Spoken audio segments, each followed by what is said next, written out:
own ways. Like if I get to know the word meaning of Kannada, for example, I can make them to understand in their language. And of course, basically most of this dance and all comes under like Tamil. Most of the teachers will talk in Tamil. Those time it was from the Tanjore thing, so it was mostly spoken in Tamil. So Tamil I'm not bad at all. I can talk Tamil, I can understand Tamil. So for the dance, what is required I was doing, but now I understood Kannada is also required, so I'm learning it. Sorry for the language. Madam ಎಷ್ಟು ವರ್ಷದಿಂದ ಮಾಡ್ತಾರೆ ಎಷ್ಟು ವರ್ಷದಿಂದ institution ಮಾಡಿ Sorry? Institute start ಮಾಡಿ ಎಷ್ಟು ವರ್ಷ ಆಯ್ತು 8 years.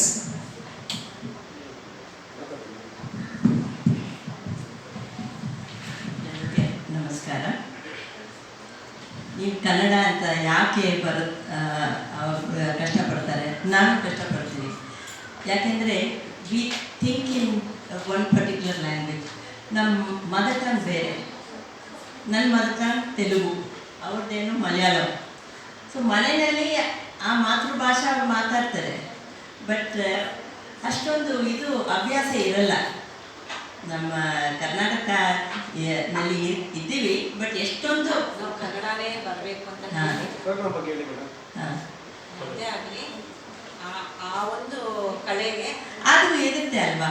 ಬಿಕಾಸ್ ಎಲ್ಲ ಹಾಡುಗಳು ಬೇರೆ ಬೇರೆ ಭಾಷೆದಲ್ಲಿ ಇದೆ. ನಾವು ಅದನ್ನು ಅರ್ಥ ಮಾಡಿಕೊಂಡು ಹೇಳ್ಕೊಡ್ತೀವಿ. ಸೊ ಒಂದೊಂದು ಸ್ಟೂಡೆಂಟ್ಗೆ ಅವ್ರಿಗೆ ಏನು ಭಾಷೆ ಗೊತ್ತಿರುತ್ತೋ ಅವ್ರಿಗೆ ಯಾವ ಥರ ಅರ್ಥ ಆಗುತ್ತೋ ಆ ಭಾಷೆನಲ್ಲಿ ನಾವು ಹೇಳ್ಕೊಡ್ತೀವಿ. So actually we put in a lot of effort to understand all languages. So regarding ಇದು ಕಾದಂಬರಿ ಕಲಾಕ್ಷೇತ್ರ, ನಮ್ಮ ಗುರುಗಳು ಶ್ರೀಮತಿ ಭರತಶೇಖರಂ, ಶ್ರೀಮತಿ ಪದ್ಮಿನಿ ರಾಮಚಂದ್ರನ್ ಅಂತ, ಅವರು ಈಸ್ಟ್ ಬ್ಯಾಂಗ್ಳೂರಿನಲ್ಲಿ ಅವರು ಒಂದು ಆಡಿಟೋರಿಯಮನ್ನು ಕಟ್ಟಿಸಿದ್ರು. ಆವಾಗ ಈ ಮಗು ಚಿಕ್ಕ ಮಗು ಅಲ್ಲಿ ಹೋಗಿ ನಮ್ಮ ಗುರುಗಳ ಹತ್ರ ಶಿ ವಾಸ್ ಲರ್ನಿಂಗ್ ಡಾನ್ಸ್. ಅವ್ರ ತಂದೆ ನೋಡ್ತಾ ಇದ್ರು ನಮ್ಮ ಗುರುಗಳು ಎಷ್ಟೊಂದು ಕಷ್ಟಪಟ್ಟು ಹೇಳ್ಕೊಡೋದು. ಅದು ಮಾತ್ರ ಅಲ್ಲದೆ ಅವರು ಬಂದು ಈಸ್ಟ್ ಸೈಡ್ ಆಫ್ ಬ್ಯಾಂಗ್ಳೂರಿನಲ್ಲಿ ಎಲ್ಲ ಆರ್ಟಿಸ್ಟ್ಗೆ ಒಂದು ಆಡಿಟೋರಿಯಂ ಇರಬೇಕು ಅಂತ ಶಿ ಕನ್ಸ್ಟ್ರಕ್ಟೆಡ್ ಒನ್ ಆಡಿಟೋರಿಯಂ. ಅದಕ್ಕೆ ಇವರು ತುಂಬ ಪ್ರೋತ್ಸಾಹ ಮಾಡಿದರು.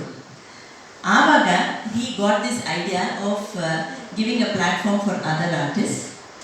So after the demise of my guru, this he initiated, Mr. Nair initiated this Kadambari Kalakshetra, and on the eastern side of Bangalore, this is the only place as of now which is giving a platform to all artists around that area and also around Bangalore. Bharatanatyam matra allade ಒಡಿಸಿ, ಕೂಚುಪುಡಿ, ಕಥಕ್ ಎಲ್ರಿಗೆ ಅವರು platform ಕೊಡ್ತಾ ಬರ್ತಾ ಇದ್ದಾರೆ. So 2016ನಲ್ಲಿ they started. Covid ಪೀರಿಯಡ್ನಲ್ಲಿ they had a small lab. Again they continued and now they are reaching their 100th performance. So the fact that I appreciate, so ಇದು ನಾನು ನೋಡ್ಕೊಂಡು ಬರ್ತಾ ಇದ್ದೀನಿ. So what I really appreciate is ಅವ್ರು ಬಂದು they are not asking artist to pay unlike other sabhas, but they giving a stage to the artist and all many gurus in Bangalore R really looking forward to perform on this stage. The stage has become very auspicious.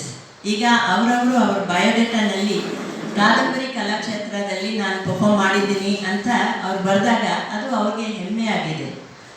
So ಈ ದಿವಸ ಅದು he has brought it up, Mr. Nair has brought up this organization to such a level that all artists in Bangalore are looking forward to perform on this stage.